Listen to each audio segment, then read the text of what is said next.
jadi sekali Garuda ya udah bakal Garuda terus selamanya dan bakal nempel. Jadi nanti kalau misalnya kita agak melenceng dikit, kok Garuda kayak gitu. Betul. Jadi pertanggungjawabannya tuh beneran seumur hidup.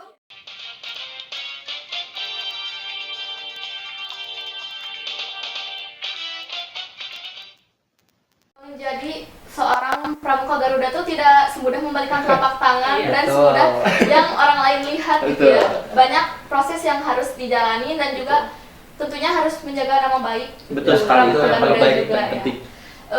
Kalau dalam proses mencapai semua ini tuh pasti ada tantangan dan hambatan yang dilalui gitu ya.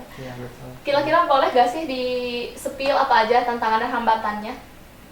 Tantangan dalam apa ya? Ya pelaksanaan Garuda. Ya. Iya. Mungkin yang pertama membangun kepercayaan diri sih kayaknya yang pertama itu karena kita juga lihat waktu yang mepet dan juga dukungan di sekolah yang mungkin pada saat itu ya, pada saat sebelum benar-benar kita serius minim banget gitu dari sekolah, sehingga kita juga bisa ikut di sini sama Pak Ismail juga diizinkan kita fasilitasi berbagai media mendukung untuk mencetak administrasi. Terus apa lagi ya?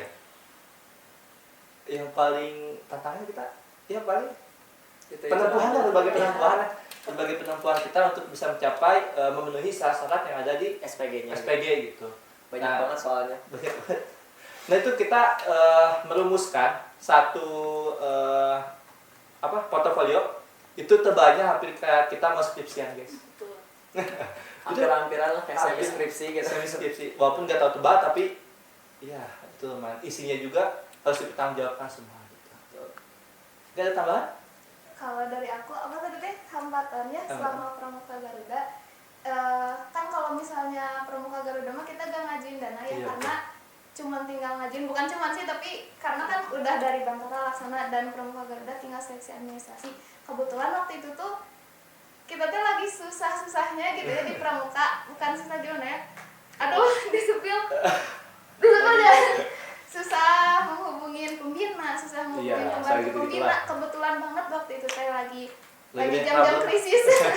Jadi akhirnya kita di sini gitu di literasi ngerjain, dibantu Pak Ismail bareng-bareng dan kebetulan juga ada akang-akang yang bersedia ya meskipun waktu itu lagi susah gitu, lagi pada sibuk akang-akangnya, terus dari Bu Sri, Pak Aditnya juga lagi sibuk, jadi itu sih yang susah administrasi, minta tanda tangannya gitu. Oh iya, minta tanda tangan dari beberapa pihak. Bolak baliknya ke Kuaran, Kuarcat segala macam. Nah itu verifikasi ke Kuaran susah gitu. Banget. Janjiannya kita udah ke Kuaran ternyata nggak ada orangnya, balik lagi gitu. Terus kita juga aduh nggak jadi jangan disebut. Terusnya yang susah benar tadi kata Rafli, ngumpulin niat karena pramuka Garuda, kita tahu gitu pramuka Garuda tuh berat banget, makanya aduh ini aku pantas gak nih buat jadi pramuka Garuda, ini aku layak gak nih, kemampuan aku udah mumpuni belum buat jadi pramuka Garuda gitu. Tapi ya akhirnya karena kita berempat sama-sama gitu ya mau gitu, kebetulan juga kita Pradana ya angkatan 37, terus ini Pradana angkatan 38 gitu, jadi masa sih gitu pemimpin nggak jadi nggak masuk di pramuka Garuda. Dan mungkin ada detik-detik menegangkan ya pada saat verifikasi yang kedua itu. Itu detik-detik pengumuman ya, pengumuman. Iya. Gini, jadi pada saat itu kita pelaksanaan verifikasi kedua itu dari pagi sampai malam ya, sampai jam 7 malam. Satu hari full, pokoknya sama pengumumannya juga. Nah, kita mau udah beres dari jam 10, jam 11 itu kita udah selesai, cuma karena kita nunggu yang lain. Nah, selesai maghrib, kita dikumpulkan di aula, dibagikan kertas lembar yang isinya berita acara. Sebenarnya kita berempat tuh gak mau buka dulu karena penasaran, kita buka. Ada yang lulus dan ada yang tidak tentunya gitu. Tantangan lagi tuh. Jadi nggak spontan langsung bisa jadi Garuda gitu, enggak. Jadi ada beberapa yang lulus, misal saya dengan Kak Hawa, karena alhamdulillah gitu di Garuda karena sebelumnya kita ada di Garuda juga di Penggalang, dan portofolio yang kita punya itu sangat komplit ya, hampir sempurna. Karena kitanya juga aktif gitu. dan beberapa kalau misalkan saksi di Kuacap atau di Kuaran melihat bahwasanya kita tuh memenuhi persyaratan tersebut. Nah, ada dua yang tidak lulus, yang harus menempuh lagi. Kalau misalkan kita mah revisian lah gitu. Ya, gitu. Siapa? Berkas yang kurang ya. Tapi ini Ada mah berkas yang kurang dan semacam kebingungan tersendiri bagi kita juga gitu. Karena Jadi kita tuh kita mah aktifnya di amalan aja ya, lebih Aku sering-sering. lebih aktif gitu. Ya jadi kebingungan tersendiri juga bagi kita karena pada saat tesnya tuh kita sama gitu ya, cuma 5 menit dan cuma ngeverifikasi doang berkas, cuman ada keluar hasil yang lolos dan ada yang tidak, sehingga bagi kita yang pihak yang tidak lolos kita tuh bingung. Akhirnya kita juga menanyakan lah kepada pihak yang mengetes kita dan ternyata oh ini yang menjadikan faktor ketidaklulusan kita, dan mungkin pada saat itu kita kayak semacam bimbingan ya gitu ke pihak yang pengetes gitu ya, penguji kita tuh kita datang lah janjian lagi ya, dan setelah melewati berbagai macam proses dan akhirnya kita juga lolos gitu. Alhamdulillah. Dan setelah itu kita menunggu 1 bulan untuk beristirahat dan menunggu masa pelantikan. Seminggu Sebulan sih? seminggu selanjutnya langsung dilantik. Oh iya, seminggu ya. Inaugurasi ya. Lupa inaugurasi. Nah, pelaksanaan inaugurasi ini dilaksanakan di mana? Semasa Balenda. Dan itu pokoknya Momen paling berbagai spesial macam ya. perasaan dan juga Orang tua kita juga diundang. orang tua kita. Ya itu bagusnya pramuka itu bagi kita adalah setiap momen itu melibatkan orang-orang yang terdekat, misalkan orang tua, RT, RW, teman sekolah, guru. Nah itu benar-benar membuktikan bahwasanya kita ini layak atau tidak gitu. Dan juga nilai-nilainya pun Jadi momen haru. ya betul, momen haru banget gitu. Pokoknya setelah kita dilantik itu merupakan suatu momen yang sangat emosional dikarenakan perjuangan kita terrealisasi dan kita menjadi suatu kebanggaan mungkin ya untuk orang tua kita sendiri gitu, dan kita dihadiri dengan orang tua masing-masing kita gitu. Tapi untuk saya sendiri kebetulan orang tua saya itu tidak bisa hadir karena ada berbagai macam kesibukan gitu ya, dan itu menjadikan momen yang menyayangkan gitu ya bagi saya, dan akhirnya saya didampingi sama Pak Adit. Ya, makasih juga gitu ya buat Pak Adit yang mau menjadi mendampingi, ya, wali. mau apa ya sebutannya teh? Menyematkan. Bukan, menginikan punduk untuk saya Oh bersandar. iya. Ya, ini karena apa itu. sih? Apa sih namanya? Nah, katanya untuk saya bersandar. Ya, pokoknya gitu lah ya. Membagikan punduknya untuk Pundak. membagikan pundaknya untuk saya bersandar gitu ya. Dan itu merupakan momen emosional banget, akhirnya saya nangis kepada Pak Adit gitu ya. Dan ya pokoknya itu momen sangat emosional banget gitu. Gitu. Pokoknya pramuka the best lah pokoknya. Mungkin kalau misalkan sekolah lain tidak bisa merasakan karena punya sisi yang menariknya masing-masing, tapi kalau misalkan kalian bisa nyoba di pramuka dan itu tempat yang pas untuk kalian, saya yakin sih itu bisa menjadi tempat di mana kalian bisa mengasah semua yang kalian mau, semua yang kalian bisa, bahkan cita-cita pun bisa diasah dari sana sih. Insya Allah semuanya terfasilitasi gitu di pramuka. Jadi saran dari kami, jika kalian Promosi. ya, jadi jika Gak kalian apa-apa. memang orangnya tuh nggak bisa banget diem di rumah doang gitu. Nah. Tapi kalian tuh jangan jadiin itu tuh buat orang tua marah-marah tanpa alasan yang jelas. Jadi kalian harus bikin itu tuh bermanfaat. Sebenarnya kayak kami juga mungkin ada yang jarang pulang ya ke rumah. Betul. Pulangnya juga malam. Pasti bahkan ya kalau nggak ada kegiatan pun ya kita diam di sanggar gitu. Betul. Nah, jadi maksimalin buat bermanfaat kayak tadi. Dan pada akhirnya kita kan tadi kayak inaugurasi dan orang tua hadir, dan kita tuh bisa membuktikan bahwa kami tuh nggak di rumah tuh nggak diem aja, nggak kayak buang-buang waktu buat hal lain, tapi kita juga meraih buat prestasi di masa depan, biar nggak merugikan kalian juga, biar nggak ngerepotin lebih banyak lagi. Ya, karena kejadian juga gitu ya buat saya. Awalnya saya tuh kayak semacam ditanya gitu sama orang tua, kenapa sih pulang malam terus, kenapa ya apa sih gitu ikutan pramuka wae. Awalnya diremehkan lah gitu. Dan ketika saya dapat masuk ke SMA Negeri 1 Banjaran, akhirnya orang tua saya sadar gitu, oh ternyata selama saya berdiam diri di pramuka tuh saya membuahkan hasil gitu. Dan itu terjadi juga gitu kepada Kak Hawa gitu ya, yang mana akhirnya beliau bisa kuliah di universitas favoritnya yaitu IPB. Dan juga bagi kalian yang mau mengikuti kita juga, boleh nih kalian buat masuk pramuka ya. Cuman masuk ya cuma sekedar masuk, Ya. tapi kita harus bisa masuk ke dalam-dalamnya. Kita Ya, harus betul. bisa menggapai apa yang ada di dalam-dalamnya itu. Ya. Soalnya percuma dimanapun tempat kalian, kalau misalkan memang kan tidak bisa menggapai nilai-nilai tersebut, maka percuma, nggak akan Betul. mendapatkan apa-apa. Hanya sekedar pertemanan saja mungkin, Ya. gitu benefitnya. Begitu. Nah, ngomong-ngomong kan Teh Hawa tuh berhasil masuk ke IPB Wow. melalui jalur Pramuka Garuda ini. Nah, itu tuh gimana sih Teh prosesnya dari awal hingga akhir sehingga bisa diterima di universitas ternama? Jadi sebenarnya aku tuh udah tahu ada jalur Pramuka Garuda tuh dari SMP. Jadi waktu jadi Pramuka Garuda di SMP tuh udah dapat informasinya, katanya ada tuh jalur pramuka ke IPB, tapi waktu itu tuh bukan Pramuka Garuda, masih jalur Pradana. Dan dari situ tuh oh yaudah aku tuh kayaknya cocok nih nanti gitu, bisa aja kalau misalnya nggak ikut SNBP, SNBT mungkin bisa lewat Pramuka. Jadi dari awal gitu, dari masuk SMA udah nargetin nih gitu, kayaknya aku harus berprestasi di Pramuka gitu, minimal jadi Pradana biar bisa masuk jalur prestasi gitu. Tapi ternyata kesini peraturannya berubah, jadi harus Pramuka Garuda gitu. Dan kebetulan karena tadi ada tantangan dan dari kitanya juga ada kemauan, akhirnya jadi Pramuka Garuda.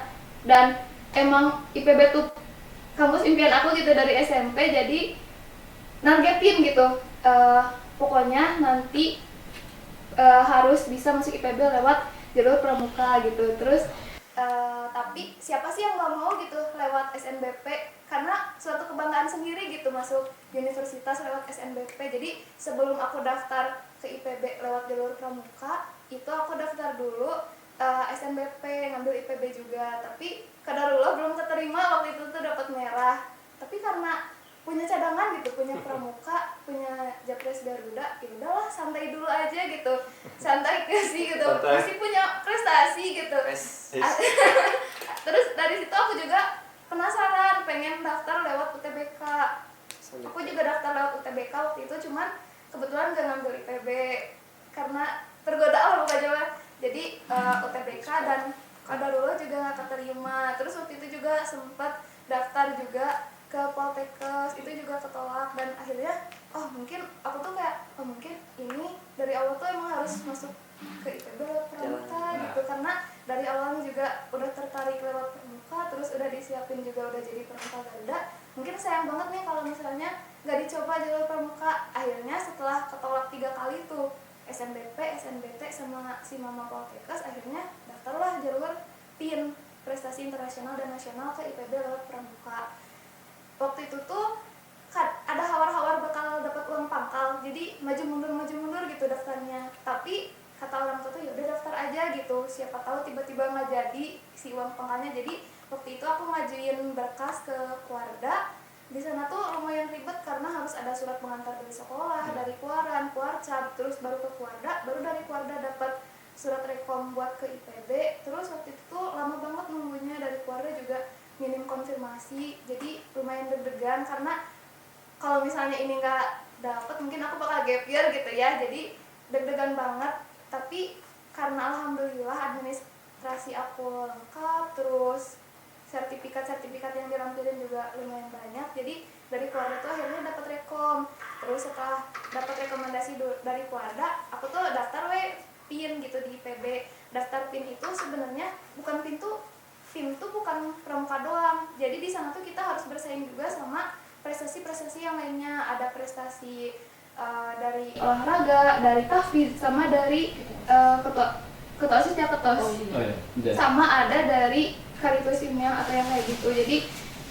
Jadi lumayan juga bersaingnya. Terus dilihat-lihat juga kuota PIN tuh sebenarnya nggak banyak amat, tapi katanya tiap tahun tuh bertambah. Itu deg-degan banget, takut gak keterima. Tapi pas dibuka pengumumannya, alhamdulillah aku keterima di pilihan kedua di IPB gitu, lewat jalur pramuka. Jadi dari pramuka yang awalnya kayak sibuk banget di pramuka, ngapain sih pramukaan, tapi buktinya gitu dari pramuka kita bisa mencapai kampus impian aku gitu, membuahkan hasil gitu ya. Dari cerita awal juga kan aku bisa berkunjung ke kampus impian dari pramuka gitu, dari Rainas. Terus sampai sekarang bisa masuk bisa masuk universitas karena pramuka, dan sekarang aku pun di universitas masih pramuka lagi gitu dari Mengabdi lagi ya? mengabdi lagi dari SMP, SMA, SD. SMP, SMP, SMA, kuliah pramuka terus gitu, karena ya nggak sia-sia gitu ikutan pramuka karena banyak banget benefitnya gitu. Jantungnya tuh udah jadi tunas kelapa. Nah jadi buat teman-teman yang mungkin udah dengar cerita Kak Hawa tadi, bisa pesan yang kita ambil itu salah satunya, mungkin banyak teman-teman yang mikir pramuka itu tidak akan membuahkan hasil, pramuka itu tidak akan memberikan benefit, mungkin hanya sekedar PBB atau semapun, lebih daripada itu banyak sekali guys, luas sekali. Contohnya saya punya teman dari daerah Garut kalau nggak salah, dia masuk ke salah satu saka yang ada di pramuka, itu saka Bahari. Nah sekarang dia lolos menjadi TNI Angkatan Laut. Nah karena itu udah kesinambungan, jadi mereka udah punya skinata tersendiri sama dengan Kak Hawa gitu. Jadi mereka memperjuangkan apa yang mereka mau lewat pramuka gitu. Jadi yang dianggap kecil lah kami gitu. Luas banget. Sangat luas.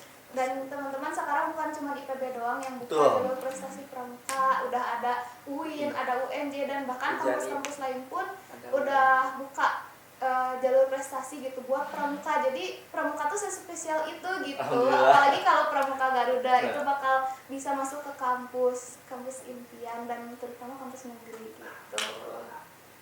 Jadi ya nggak sia-sia ya gitu. Perjuangan kita Terbayarkan.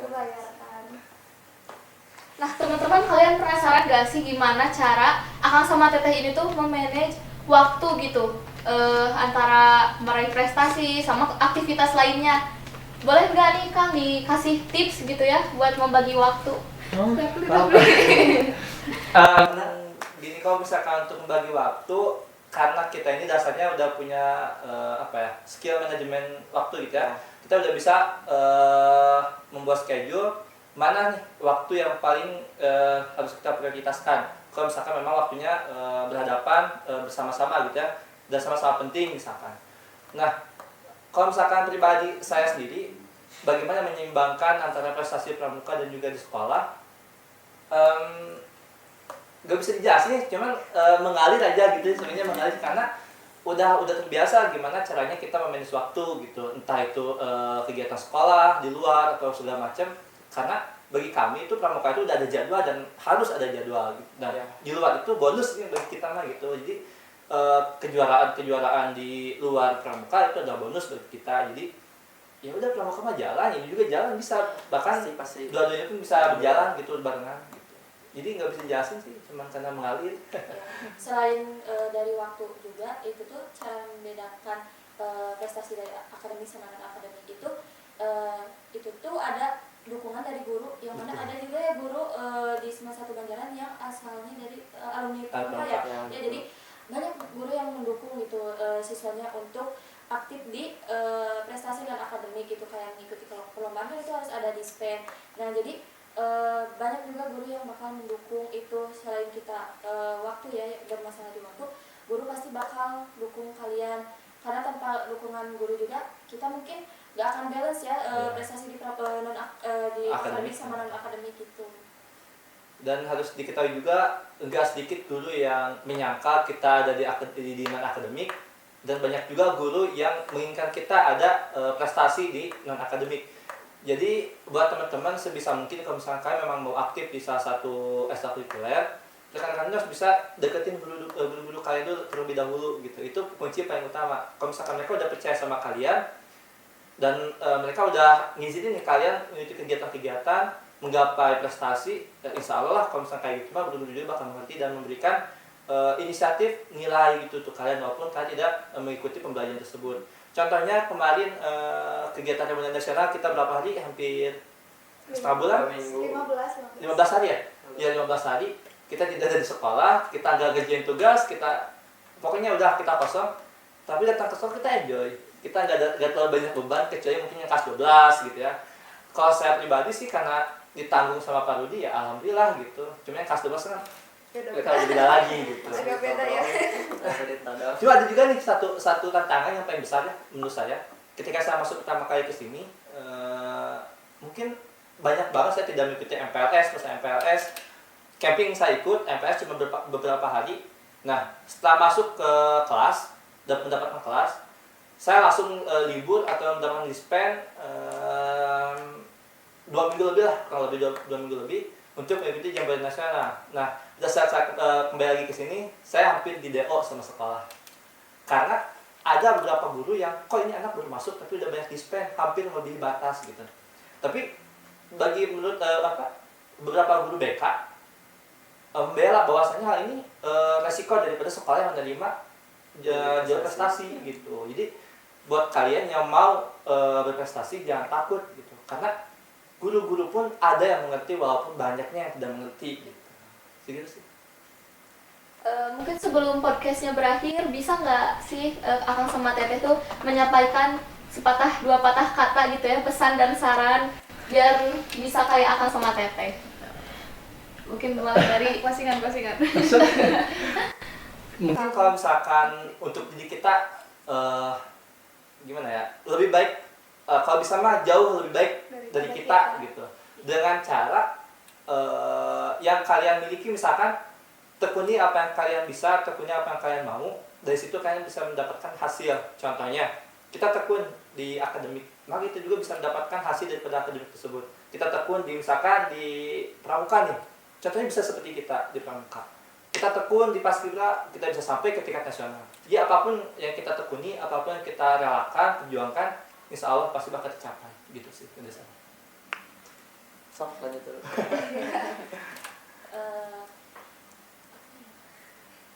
Mungkin jangan pernah sampai bingung kalian mau lanjut kemana, atau kalian masih bingung sama minat bakat kalian kemana. Jangan sampai kalian nol besar lah di SMA ini. Kalau misalkan kalian berpikir, wah saya di akademik kurang nih, tapi saya juga belum ikut ekstrakurikuler apapun gitu. Cobalah sebelum terlambat gitu, kalian cari hobi kalian apa, minat dan bakat kalian apa, karena itu gak akan sia-sia. Kalau kalian emang pengen, kalian mungkin susah nih gimana cara cari minat dan bakat, tapi kalau kalian langsung cari-cari dari sekarang, karena kan banyak ya di sekolah kita tuh wahana-wahana kayak pers, kayak pramuka, itu tuh bisa jadi jalan salah satunya ketika kalian gak punya prestasi apapun atau kurang gitu di akademiknya gitu. Jangan menyerah aja kalau kata aku. Secapek apapun apa yang kalian perjuangkan, pasti hasilnya gak akan sia-sia. Firman? Awal Kalau dari aku ya pesan buat teman-teman, coba direncanain coba direncanain dari awal gitu, tujuan teman-teman tuh mau kemana, mau kayak gimana jalannya gitu. Karena kerasa gitu sama aku, kalau misalnya kita nggak punya plan dari awal, nggak punya rencana dari awal mau kayak gimana, kalau nemu sebuah kegagalan itu bakal ngerasa sakit banget gitu. Karena kayak aku dari awal emang udah prepare buat Japres ke IPB gitu lewat Japres Pramuka. Kalau misalnya nggak ada itu, ketika aku gagal SNBP, gagal SNBT, gagal SIMAMA, itu bakal sakit banget dan bakal nerima risiko yang gede gitu. Karena kalau udah ketolak itu aku bakal gap year. Tapi ketika kita udah berencana di awal, kita udah punya plan dari awal, udah mempersiapkan dari awal gitu, kita punya kayak rencana cadangan gitu, kita udah punya simpenan gitu. Jadi ketika udah ditolak, ini aku masih punya Japres Pramuka gitu. Jadi kalau saran dari aku, coba teman-teman rencanain lagi dari awal gitu, rencananya mau kemana, mau kayak gimana. Terus pokoknya coba di gimana ya istilahnya teh, aduh bingung, pokoknya mah gitu ya pokoknya direncana, dipikirin mau kayak gimana gitu ke depannya. Karena jangan sampai mimpi kalian tuh tertunda, jangan sampai mimpi kalian nggak tercapai cuman gara-gara kalian nggak ada persiapan lebih kayak gitu. Dan satu lagi, kalau kalian udah fokus sama sesuatu, lakukan dengan all out gitu, lakukan dengan sungguh-sungguh. Karena kalau kalian setengah-setengah, misal di pramuka kalian setengah-setengah, kalian nggak akan mencapai semuanya gitu. Karena kita bisa Garuda pun karena kita all out di pramuka, kita bisa mencapai semua pencapaian ini. Bahkan aku bisa masuk IPB lewat pramuka pun karena aku all out di pramuka kayak gitu. Kalau dari saya mungkin intinya kalian harus terus berjuang ya teman-teman, jangan mau hanya hasilnya doang. tapi tentunya harus dengan diiringi dengan ikhtiarnya, doanya, progresnya, lelah letihnya dan sebagainya. Dan juga mungkin kalian harus mempunyai berbagai macam mimpi gitu ya. Kalian harus bermimpi setinggi langit, dan sekiranya kalian jatuh, mungkin kalian akan jatuh di antara para bintang. Masya Allah. Nah, mungkin cukup untuk podcast hari ini ya teman-teman. Terima kasih untuk para akang dan teteh yang sudah mau meluangkan waktu. Dan terima kasih untuk teman-teman di rumah yang sudah menonton podcast ini dari awal sampai akhir gitu ya. Udah mungkin ya. Dadah. Dadah.